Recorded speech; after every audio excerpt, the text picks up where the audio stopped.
बिस्मिल्लाहिर्रहमानिर्रहीम, अस्सलाम वालेकुम। सैयद याह्या हुसैन एक बार फिर आप तमाम देखने वालों की खिदमत में हाजिर है। सबसे पहले आप तमाम लोगों की चाहत, मोहब्बत, खुलूस का बेहद शुक्रिया जो हमारे साथ कनेक्टेड, चैनल को सब्सक्राइब कर अपनी राय का इजहार कर रहे हैं। तो दौरा श्रीलंका में भारत की क्रिकेट टीम जिसने T20 सीरीज को 3-0 से अपने नाम किया था, और उसके बाद जो आखिरी T20 मैच था वो जनाब बड़ा नेल बाइटिंग फिनिश था। और मैच सुपर ओवर में गया। सुपर ओवर में श्रीलंका के दोनों बैट्समैन आउट हो गए और 3 रन का हदफ बआसानी भारत की क्रिकेट टीम ने हासिल किया। और सूर्या कुमार यादव की कप्तानी में उन्होंने T20 सीरीज को 3-0 से अपने नाम किया। कप्तान बदले वनडे सीरीज में, कोच ड्रेसिंग रूम में गौतम गंभीर ही। On the other side Sri Lankan team के ड्रेसिंग रूम में सनत जयसूर्या, जो कि वनडे क्रिकेट में सबसे ज़्यादा रन स्कोर करने वाले 5 बेहतरीन बल्लेबाजों में शुमार होते हैं और बड़े एक्टिव दिखाई दे रहे हैं, बहुत ज़्यादा इन्वॉल्व दिखाई दे रहे हैं सनत जयसूर्या। और वनिंदो हसारंगा, उन पर बड़ी तनकीद हुई T20 सीरीज़ में, और हैमस्ट्रिंग की वजह से वो दूसरा T20 मैच खेलने के लिए दस्तयाब नहीं थे। और वो कहते हैं ना, जो होता है वो अच्छे के लिए होता है। और शायद आज के इस दूसरे वनडे इंटरनेशनल में हसारंगा का बाहर बैठना और उनकी जगह जेफरी का टीम में आना, ये सब कुछ श्रीलंका के लिए बहुत अच्छा हुआ। दूसरे एक रोज़ा मैच का टॉस श्रीलंकन कप्तान जीते, बट बड़ा ड्रामाई मैच का आगाज़ हुआ। पहली बॉल पर सिराज श्रीलंका का विकेट लेने में कामयाब रहे, और एक मरहले पर ऐसा लगा कि इस मैच में टॉस जीतकर श्रीलंका का जो बल्लेबाजी का फैसला है वो कुछ इतना अच्छा नहीं है। बट ऐसा लगता है कि इस दौरे में जो इंडिया की वनडे टीम है, जिसमें कोहली भी हैं, जिसमें रोहित शर्मा चैंपियन कैप्टन की हैसियत से वापस आए हैं, कुछ तवज्जो बटी हुई दिखाई दे रही है।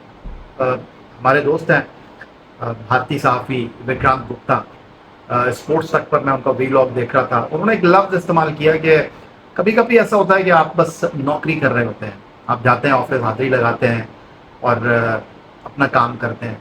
तो शायद ये जो इंडियन टीम है, जो पैशन उनका ICC T20 वर्ल्ड कप 2024 में अमेरिका और वेस्ट इंडीज़ में नजर आया, जिस तनदही के साथ वो 2023 वर्ल्ड कप खेले, नरेंद्र मोदी क्रिकेट स्टेडियम अहमदाबाद में फाइनल में आकर चूक गए, और ट्रेवर्स हेड की बड़ी जारहाना इनिंग ने भारत की टीम को जो है वो शिकस्त के घड़े में धकेल दिया।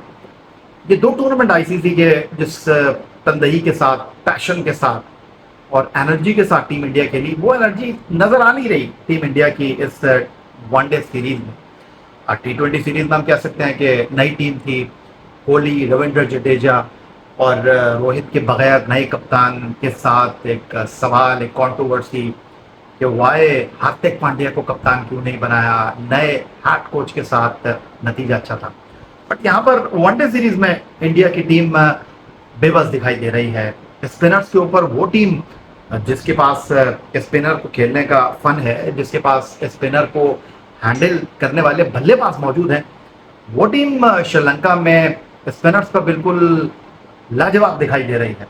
अब आप देखिए ना कि इस दूसरे वनडे इंटरनेशनल में भारत के लिए 241 रन का हदफ था, फिर 230 प्लस का हदफ वो चेस कर रहे थे पहले एक रोज़ा मैच में, और वो मैच जो है वो टाई हो गया।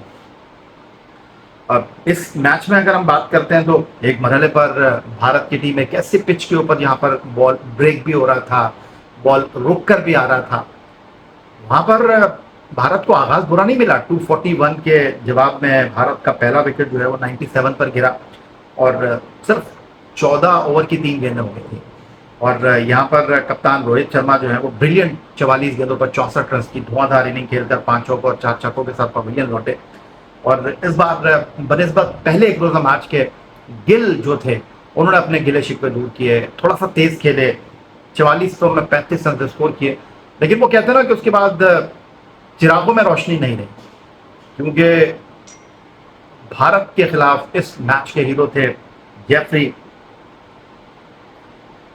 वेंडर से, और 23वां एक रोज़ा मैच खेल रहे थे। और अगर इनका करियर देखा जाए तो 2015 में इनका डेब्यू हुआ था, और सिर्फ 22 मैच इनको खेलने को मिले इन 9 सालों के अरसे में। लेकिन आज उनको मैच खेलने का मौका मिला हासारंगा की जगह, और उन्होंने इस मौके को जाने नहीं दिया। भारत की पहली गिरने वाली 6 विकेटें जो 97 फॉर 1 थी, और उसके बाद 147 फॉर 6 हो गई। सिर्फ 50 रन पर भारत की 6 विकेटें गिरी, और ये 6 की 6 विकेटें किसने हासिल की? जी जनाब, जेफरी ने हासिल की। उन्होंने भारतीय कप्तान शर्मा को आउट किया, उनके साथ इनिंग का आगाज करने वाले गिल को पवेलियन भेजा। फिर नंबर 3 पर आने वाले उन्होंने विराट कोहली का चलता किया। फिर उसके बाद शिवम दुबे को उन्होंने आउट किया। उन्होंने विकेट हासिल की सुरेश अय्यर की। केएल राहुल को उन्होंने अकाउंट ओपन किए बगैर आउट किया। और फिर बाकी कसर जो थी वो श्रीलंका ने पूरी कर दी, जिन्होंने 3 खिलाड़ियों को 20 रन देकर आउट किया, और भारत की टीम 241 रन का हदफ हासिल करने में जो है वो चूक गई। अब शुरुआत अगर हम श्रीलंका की कहें तो जिस तरह मैंने आपको बताया कि अकाउंट उनका अभी खुला नहीं था कि उनका पहला विकेट गिर गया। बस फर्नांडो ने 40 किए, अपने साथी खिलाड़ी के जल्दी आउट हो जाने के बावजूद एक मरहले पर श्रीलंका के जो है वो 136 रन पर 6 आउट हो गए थे। लेकिन फिर यहाँ पर जिस अंदाज में बैटिंग की, बड़े खूबसूरत अंदाज में विला लागे, जो कि पहले मैच में बड़ी उम्दा बॉलिंग की थी, इस बार भारत के बल्लेबाजों ने उनको आड़े हाथों लिया, उनको आते अटैक किया कप्तान रोहित शर्मा ने। और मेंडिस जो कि एक बैट्समैन है, वो इतना लेट बैटिंग करने के लिए आया, और शायद वो जो पहले 6 विकेटें गिर गई थी इसलिए उनको बैटिंग को लंबा करने के लिए थोड़ा नीचे भेजा गया।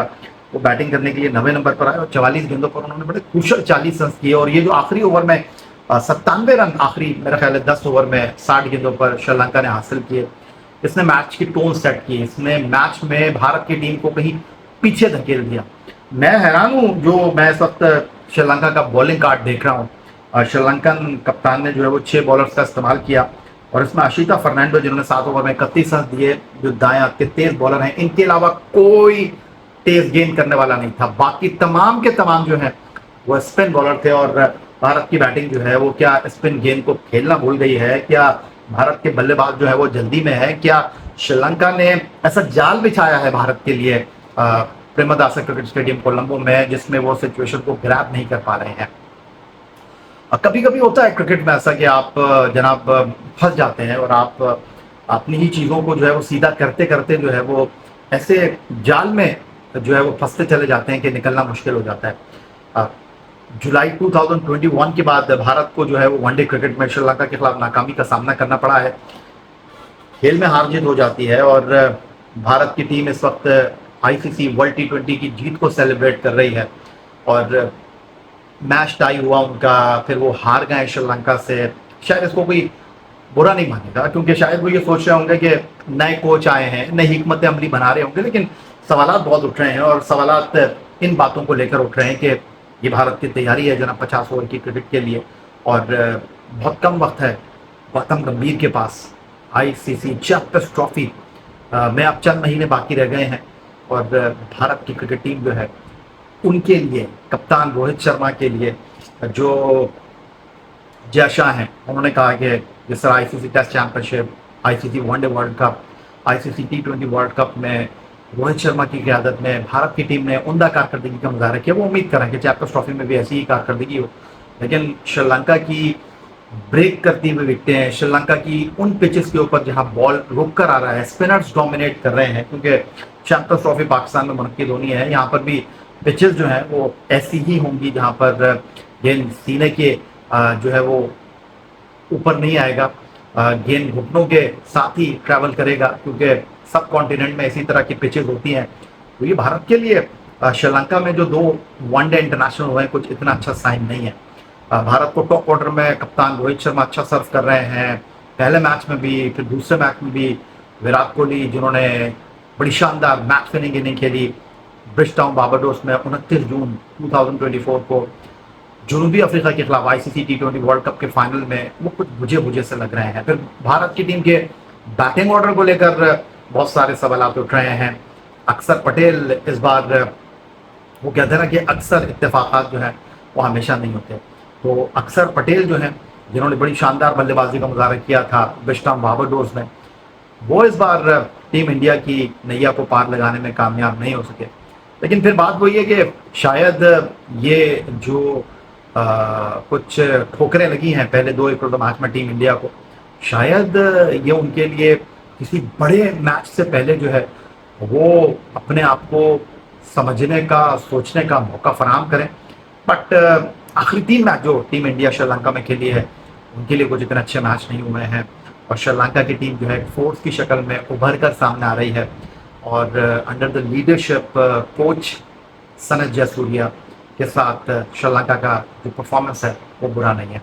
तो आपकी राय का मुझे इंतजार रहेगा, खासतौर पर इस बात में कि भारत की जो बल्लेबाजी स्पिनर्स के ऊपर इस वक्त स्ट्रगल करती हुई दिखाई दे रही है, आपके ख्याल में ये बस ऐसा ही हो गया है या फोकस नहीं है बल्लेबाजों का, या वाकई श्रीलंका के जो बॉलर्स हैं वो इस वक्त अनप्लेएबल हो गए हैं भारत के तजुर्बेकार बल्लेबाजों के लिए? आपकी राय का इंतजार रहेगा। फिलहाल सैयद याहिया हुसैनी आपसे इजाजत चाहेगा। चैनल को सब्सक्राइब करना मत भूलिएगा। अपना बहुत ख्याल रखिएगा। अल्लाह हाफिज।